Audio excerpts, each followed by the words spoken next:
If you live in the east of Spain, near Valencia say, you might already be familiar with Manchuela. About 100 kilometres inland from the Mediterranean, Manchuela wraps itself round the western side of another Denominación de Orígen, Utiel-Requena, before stretching down southwards towards Albacete. Much of this area of Spain is, and always has been, winemaking country.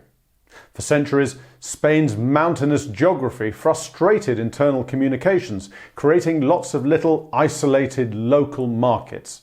And that meant that for coastal communities, exporting was often the easiest way to go.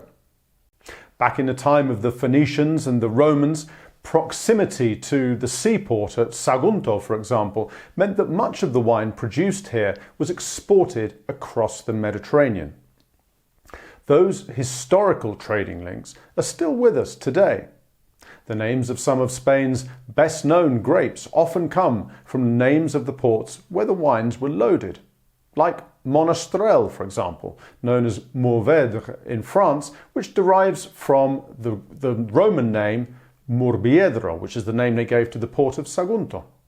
Now, export is still a feature of Manchuela today, and about 90% of the wines made here are destined for markets as far apart as China, Japan, the US or Northern Europe.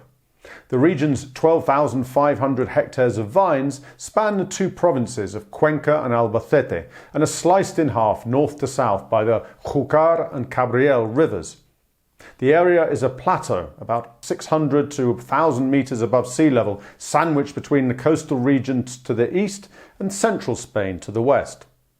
Most of the wineries are at the southern end of the DO, on slightly flatter land below the A3 motorway that connects Madrid to the coast.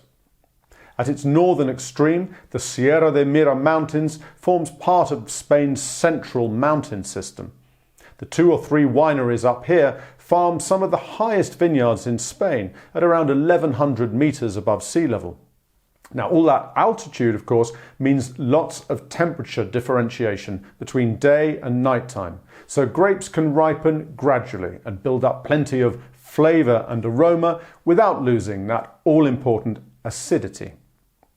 Now, climate-wise, Manchuela is a transition region between the higher interior and a more continental climate with its long, harsh summers and cold winters, and a more benevolent Mediterranean whose fresher, cooler winds in the lower areas help bring down temperatures in the vineyards at night. On the high northern fringes of Manchuela, the continental climate is more pronounced, with colder, fresher winds aerating the vines, helping to keep them healthy and bringing down the need for chemical pesticides, which is one of the reasons why you'll find so many organically labelled wines in Dio Manchuela. Further south, the long hours of sunshine and low and predictable rainfall are both factors which help make wine growers' lives that much easier. Now, in terms of grape varieties, the native Bobal is the key grape to look out for. Bobal's success is rooted in local winemaking tradition and export. It's a thick-skinned variety, resistant to drought and capable of adding a nice rich colour to red wines, which means Bobal was a prize blending ingredient for much of the bulk wine which was exported to a very thirsty France throughout the late 19th and early 20th centuries. Other varieties which are permitted in Manchuela include Monastrell, Tempranillo, Garnacha, as well as some international varieties like Malbec, Merlot or Syrah. Meanwhile, on the white side, grapes permitted include Macabeo, Albillo, Sauvignon Blanc, Viognier or Muscat of Alexandria. So to sum up, if you live in the Valencia region and you're fancying a wine weekend away, Manchuela is a great destination. It's only a couple of hours up the motorway and you're in the heart of the DO, surrounded by wineries, restaurants, hotels and guest houses, all geared up to welcoming the budding wine tourist. Thanks for watching, and we look forward to seeing you again soon here on Simply Spanish Wine. Cheers.